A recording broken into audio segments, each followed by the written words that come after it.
Hey guys, all right y'all know what it is. It's the Real Housewives of Atlanta recap or whatever.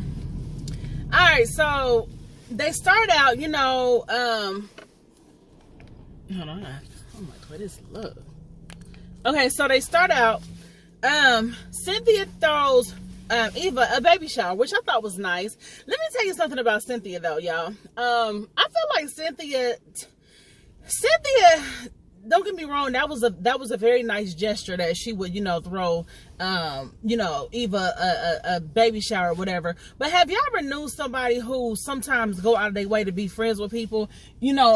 Sometimes, I don't know, it's something about the way Cynthia is acting with Eva. Now, I'm not saying that she can't genuinely, like Eva or whatever. But there's something about her going out her way, like she went out her way to make sure she took her to the hospital. It's like it's almost like she's trying to be Eva's favorite. You know what I'm saying? Like, you ever know, I've known females like that. Like, they'll go out their way to be nice to certain women or whatever because they want to, for some reason, they want to be this person's favorite. Or they just want to be I don't know, they trying to be close with that person. I don't know. But it just seems like that's what Cynthia's doing. I remember back when she first met Nene, how she had a thing with Nene. It's like, I just feel like Cynthia's kind of one of those people that she always has to latch on to somebody, is what I'm trying to say. It just seems like that, because she was like that with Nene when they first met. But anyway, it is good to see Cynthia and Eva, in a nice place or whatever. But so she throws her this baby shower at her friend, at Eva's friend Natasha's house. And so, all the girls come or whatever. It's a nice little theme, flowers, and she said, what'd she say? Sunshine and love and flowers or whatever. So it was a nice theme. The ladies look beautiful. They had their little, flowery theme outfits on with the little flower things around their head or whatever. So Nene comes or whatever, and she's like, we don't know whose house this is. We know it ain't Eva's house. We know it ain't Eva's house because, honey, Eva ain't never invited us. And she said Eva ain't never invited us to her house, and ever since she been living in Atlanta, she been kind of going from box to box. So for whatever reason, I guess Eva don't want them in her house or whatever. Because that is interesting that she would be cool with these ladies, but they ain't never been invited to her house. So anyway, I mean, but if she be on the run from her baby daddy, you know what I'm saying, like she say, I guess I wouldn't want the cameras at my house either. I don't know, but I don't know. But anyway, so they having the baby shower. Like I said, Nene shows up, and then Nene, Tanya, and what's her name, Portia start talking about the bowling event that Mark had or whatever. And Nene's like, let me tell y'all how Kenya was acting. So basically, like I thought in that episode, the last episode, I think I said on my last video, that Nene was trying to low-key taunt Kenya, because Nene knew that Kenya felt uncomfortable as far as trying to be nice to her.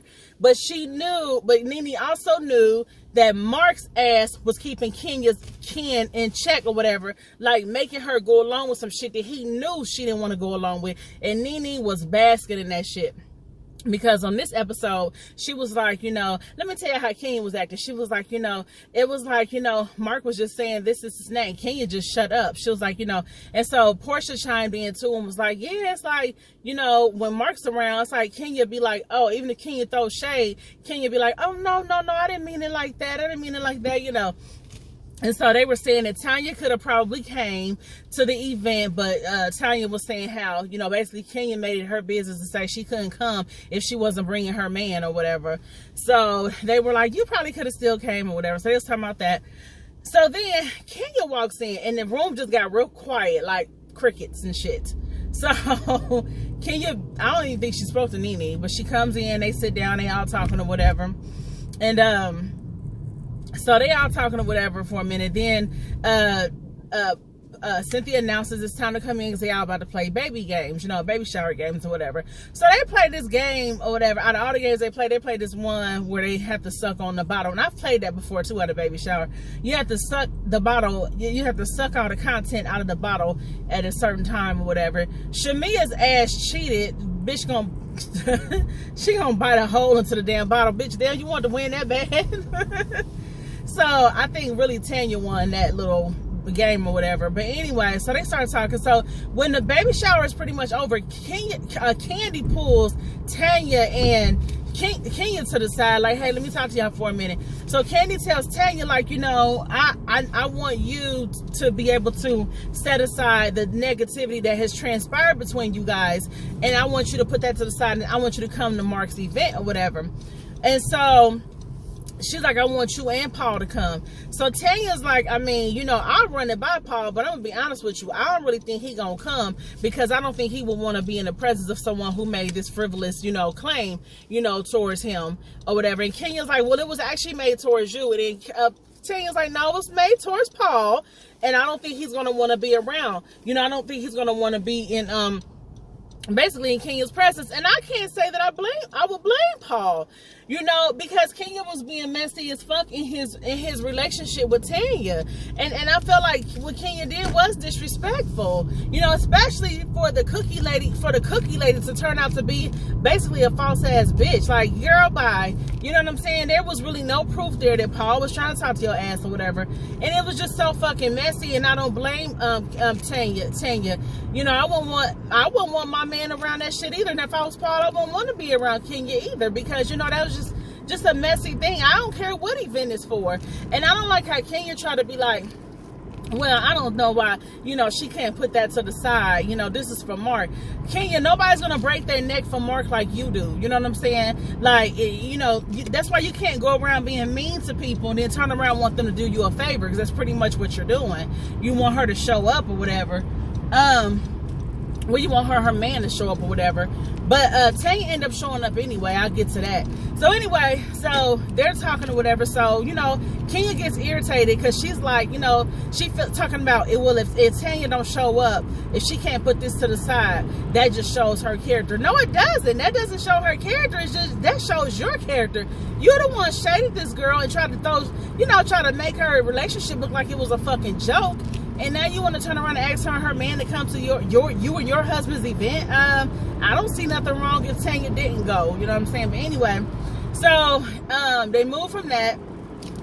And so what else happened after that? Cynthia and Kenya meet up or whatever to have a bottle of sangria. And that bottle they was having, you know, they was like, oh, this is sangria in a bottle. I've been drinking sangria in a bottle. Well, then again, I guess they did just start making the sangria in a bottle. I thought sangria been coming in a bottle. I don't know. Correct me if I'm wrong. I know the ones I will buy from the grocery store or whatever. It'd be a bottle of sangria. I don't know. Like, I don't know. But they do have those new bottles where it's like a colorful bottle or whatever. And I did start drinking them like last summer. Oh, excuse me. Oh, hold on. Oh. Okay, so anyway, I'm sorry, I had to sneeze. So anyway, so they meet for some sangria, and, you know, basically Kenya's like, you know, so Cynthia's like, well, I've been sitting at home drinking sangria by my damn self. You know, I was drinking some last night. And so Kenya like, well, what's going on? Like, why you sit up here drinking and stuff? And Cynthia's like, well, I'm just overwhelmed about what's going on between me and Mike. And then Kenya's like, well, what's going on? And then Cynthia's like, well, we had a fight before he left. And so Kenya's like, well, what happened? You know, so Cynthia starts basically telling Kenya, basically Cynthia done read Mike's book, and Cynthia's been very concerned about some shit, rightfully so. And so, you know, she tells her, like, you know, I'm just overwhelmed because, you know, I read this book and I'm just like, oh my gosh. And she's like, you know, she said we had to try to have a conversation about it, but then it just went left. You know, Cynthia's concern is that her and Mike don't know how to argue. Basically, they don't know how to communicate. So she's concerned about that. And then she, like, you know, Cynthia admits that she's never been to counseling because they're going to go to premarital counseling. And Cynthia's admitting that she's never been to counseling and that she wants to go because she can admit that she could stand to be a better communicator. You know what I'm saying? And she was just saying how she didn't really like the fact that the conversation went left between her and Mike when they were talking about premarital counseling and things like that. And Cynthia also admitted that she's a little nervous to go to counseling with him because she feels like what he revealed in that book, she can't imagine what else needs to be unpacked. You know, so she thinking like, damn, if we go to this damn counseling session, what the hell else he got going? What the fuck else did needs to come out. You know what I'm saying? I'm gonna be honest with y'all. I think Cynthia is one of those people. She's a lover of the honeymoon stage. If Mike, I hope Mike don't cheat on her, but it's like you never know. There's no guarantee. Nobody can guarantee Cynthia that Mike is not going to cheat on her. Not even Mike.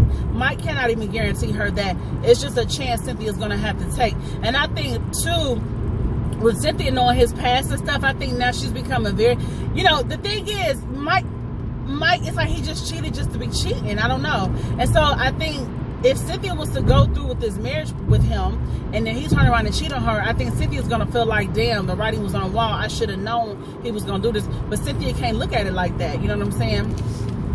It's just a chance you take with anybody. Even if Mike never cheated in his past, you know, he could get with her and cheat on her. So it just, you just never know. So anyway, so they talking or whatever. So, you know, basically, when she talked about how they conversations went left, Kenya's like, you are mirroring my life right now. And so Kenya starts to tell Cynthia like how when her and Mark get into it, she don't really know his triggers. You know, she admits she don't really know his triggers. And she said that, you know, she feels like, you know, she feels like she don't know him. And she's like, you know, it's just kind of crazy and scary. And she was saying that, what'd she say?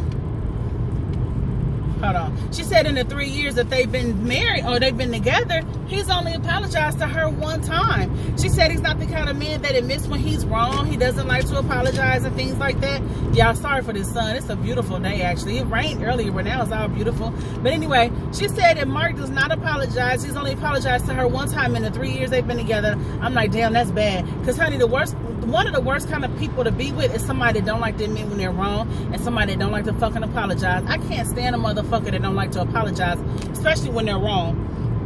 But Mark just don't seem like he's interested in pleasing Kenya. He don't seem like he looks at her as his gift, you know, as his helpmate, as his partner. I just feel like Kenya need to really go off on him one good time. Like, damn. But anyway, so she was like, you know, I just feel like he's just, she tells Cynthia that, you know, she tells Cynthia she needs to do an honest assessment about Mike or whatever. Like, look, don't go by who you think he is. Don't go by what you think he is or whatever. What'd she say? She said, go by who he really is and not who you thought he was. And that was some good advice. You know what I'm saying? And then, you know, Cynthia was like, you know,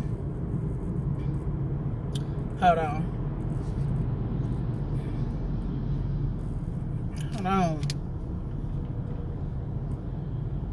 Oh, Cynthia tried to compare Mike to Mark or whatever when Kenya was like, you know, he doesn't apologize. He was only apologized once. And Cynthia was like, well, Mike will apologize. You know, the thing is this. Just because Mike is the kind of man that will apologize or whatever, it don't mean it. I just don't compare Mike and Mark. You know what I'm saying? No, Mike may not be treating you like Mark treating Kenya, but that's not to say Mike won't have no fucked up ways about himself. You know what I'm saying? And once you get married to him, you're going to see his ways as well. I'm not saying Mike is a bad guy, but I'm just saying, like, you know, sometimes what one woman is going through with another man, another woman may not be going through, but that don't mean that, you know what I'm saying, they shit is any better than each other. I don't know. But I just feel like I said, Cynthia's a person that's real caught up in the honeymoon stage of shit. You know what I'm saying? I don't know. I don't know. I just really feel like that about Cynthia. I wish her and Mike the best, though. So, you know, Kenya was like, well, I'm not trying to compare Mike and Mark or whatever. And Cynthia was like, well, I'm just thinking about Mike as you're talking about Mark. You know, bitch, you are comparing. You know, like, well, damn, I ain't got it as bad as Kenya, so maybe Mike ain't that bad. You know, that's how she was thinking, you could tell. But anyway,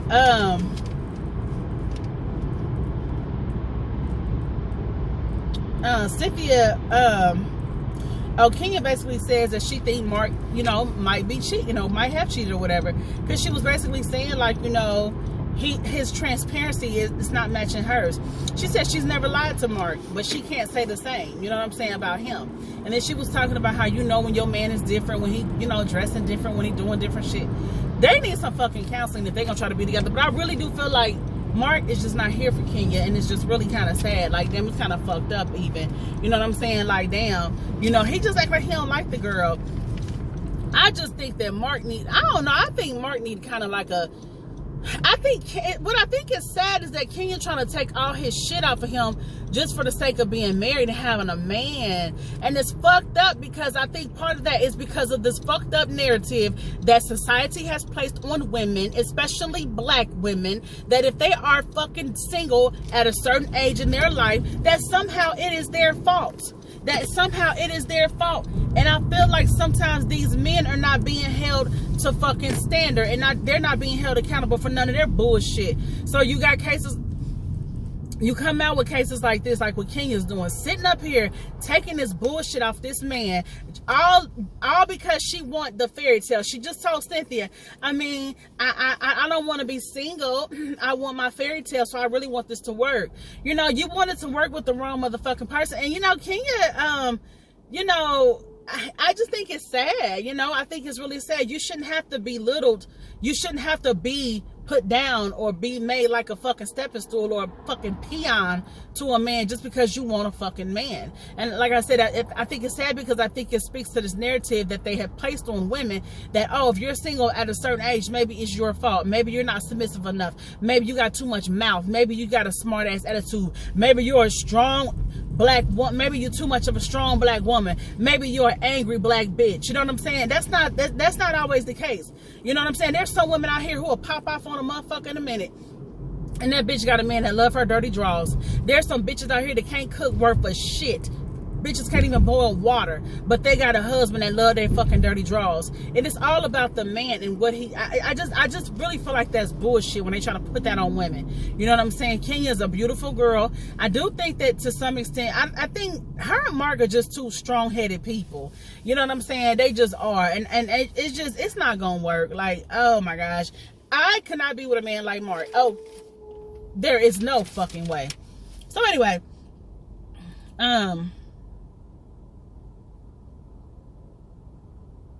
so Wendy and Nene talk real quick, because, you know, they're good friends or whatever. They're good Judies or whatever. And, you know, Nene tells Wendy, like, you know, I'm having an issue with this whole going to Greece thing. I'm trying to be nice to Kenya's ass, but, you know, I ain't trying to be on her bullshit. If she be on some bullshit, I'm going to say something to her.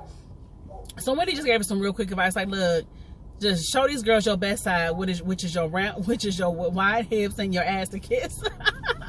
But no, and all jokes aside, Wendy just told her, like, show these girls love. You know what I'm saying? The truth is gonna come out, and it's gonna show who they really are. So anyway, they're all getting ready for Mark's event or whatever. Kenya comes in. This is the part that got me too. Woo, child. This part kind of pissed me the fuck off. Kenya comes in like, hey. Mark's sitting on the couch with baby Brooklyn with her cute little self, honey. She's so cute.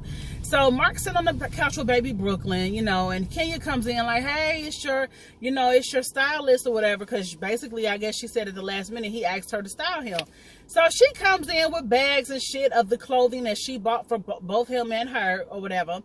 And he's sitting there just, oh my gosh, I could not fuck with a man like that, man. When I tell you, I could not fuck with no man like him. He, bitch like me, my mouth, I pop off. I will pop off on that man, especially somebody like him, because I can't stand someone that wants to only acknowledge the negative shit. He never tries to uplift her. He never tries to be support. Now, Kenya keeps saying that they once had this love. Baby, he must have been just fronting in the beginning, or you've done something to really turn him the fuck off. Because if he was so loving in the beginning, I don't think this, I don't know. I can't say nobody can't go from sugar to shit. I'm not going to say that, because that's not true. But I just can't imagine. But he's nasty to her. He acts like he don't even, girl. Anyway, so, you know, she's coming in with all the shit. She's showing him, laying everything out, what she done got. He like, oh, that tie kind of busy. I don't know if I like those colors. Just, oh, we supposed to dress alike? I mean, I'm more focused on the event. I'm not really worried about all that other stuff. Just, he has something to say about every fucking thing she laid out. You know, that's your dress you're wearing? Oh, that's kind of shiny. You know, he was just a fucking asshole. That would have pissed me off. She already tired and exhausted and shit, like she been perspiring and sweating and shit. She tired as fuck, and this motherfucking asshole got something to say about everything she was doing. Honey, Kenya, bitch, you a good one. You do not have to go through all that just to say you got a man. Fuck that shit. And so it was just awful. And she even went in the room and closed the door like, asshole. You know what I'm saying? I would have said this shit to his face. I would have been like, you being a fucking asshole right now.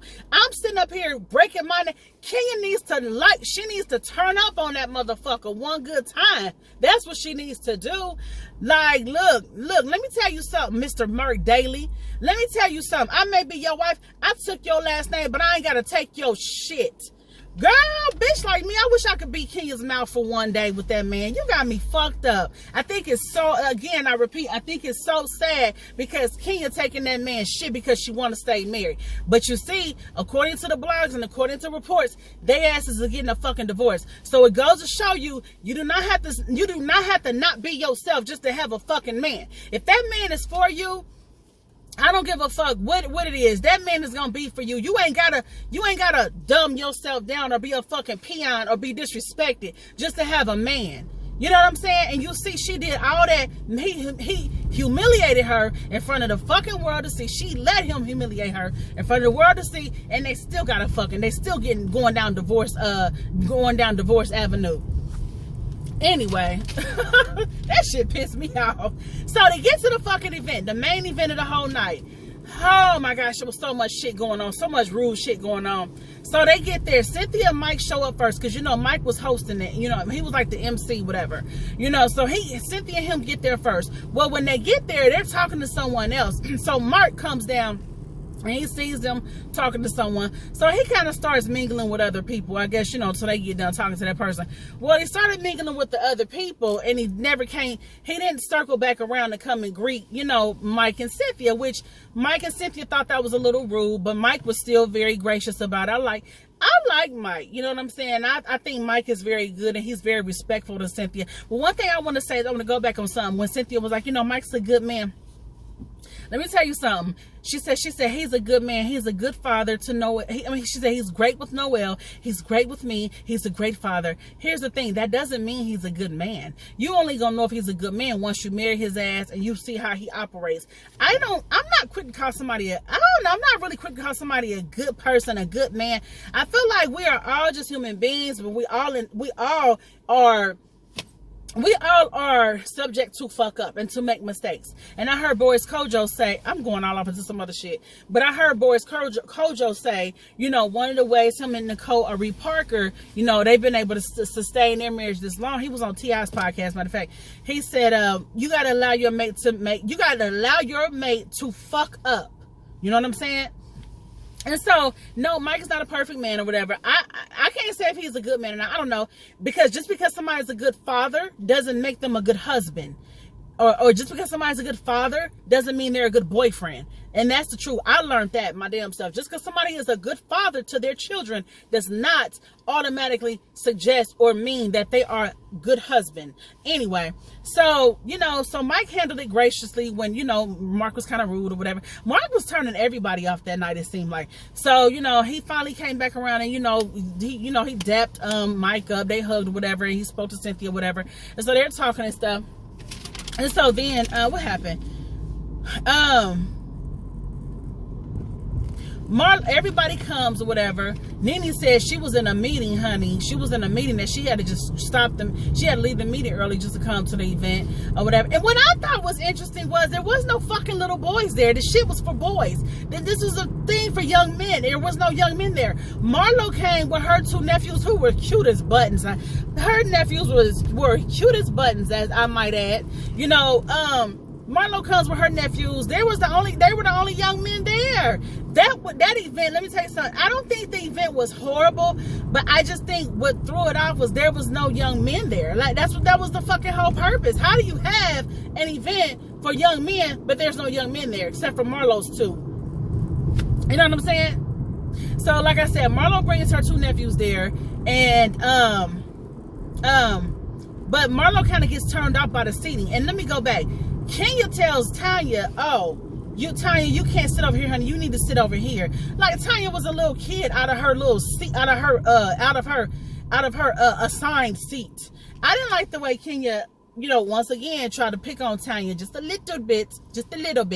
At least the bitch showed up, Kenya. You wanted her to show up and she showed the fuck up. Then you want to try to show out on her. You know what I'm saying? So anyway, Kenya's just miserable right now, y'all. So anyway, Marlo was getting ready to leave because Marlo did not like the seating arrangement. She was just like, she got us way over here. So she getting ready to leave or whatever. So then, everybody there by now, Candy, Ty, Nene, Greg, So Marlo comes back in because somebody found her a seat or whatever. There was so much shit going on, I can't even remember.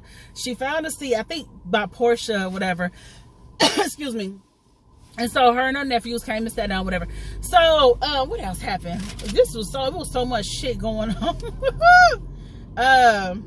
And Kenya, I didn't like Kenya's attitude about it. Kenya like, Marlo gonna try to get mad because of the seating. You need to be glad you're here. She's like, Marlo need to be glad she was here. I'm pretty sure the next episode, her and Marlo gonna get into it or whatever. She like, Marlo should be glad she was even invited. Just be glad you're here. So Kenya sits down next to Candy and starts venting like, these are some ungrateful girls and they're entitled ass women, and I'm just sick of them just going off. But really what it was nah, Kenya, bitch, you salty at your husband because the whole time, you was there breaking your neck, sweating this shit, trying to make sure, he good and this event goes well for him. This motherfucker didn't even have the respect or the fucking decency or the gall to even acknowledge you, his wife, bitch. You've been that motherfucker's backbone through this whole thing, and he ain't acknowledged shit. That'll make a woman feel real low and very one of the worst feelings a woman can feel, especially when she knows she breaking her neck. Trying to do all this shit, like I said, to have a man, because the narrative says that when you a woman, especially a black woman at a certain age, and you ain't got no fucking man, something wrong with you or it's your goddamn fault. So here Kenya is running around like a chicken with her head cut off, trying to do everything for this man and for this damn event to go as planned. And this motherfucker don't even acknowledge her. Girl. So she was salty. Her feelings were hurt. Mine would have been too. But honey, that would have been the day I'd be like, you know what, motherfucker? Are we getting a fucking divorce? Fuck you. Damn it. You will not humiliate me and embarrass me. Bad enough you don't take my fucking side when it comes to other bitches. He just don't like Kenya. He don't like her. He comes off like he can't stand her ass. You know what I'm saying? So anyway, oh, goodness, honey. Oh, child. I can't believe it. This shit crazy. So, Kenya was going off or whatever. Candy was just looking at her like, well, damn. So the event something ended up happening. Well, Mark wanted the cameras off.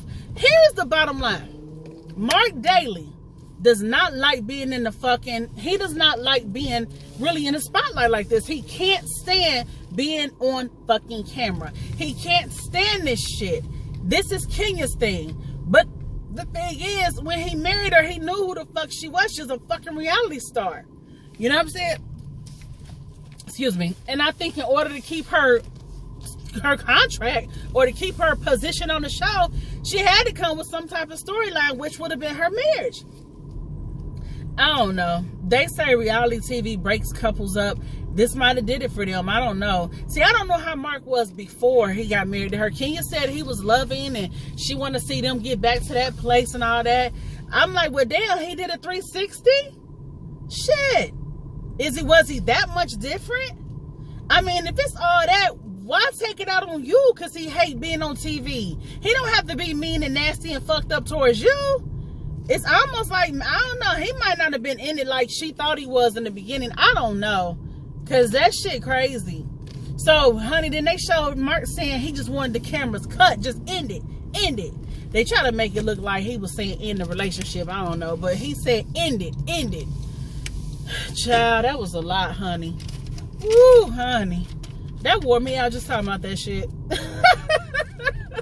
So, y'all, that was pretty much what happened. Oh, I'm glad to see Dennis and Portia trying to work their shit out, but child. But yeah, this shit was crazy. But y'all, I'm sorry this was long as fuck, but there was a lot going on.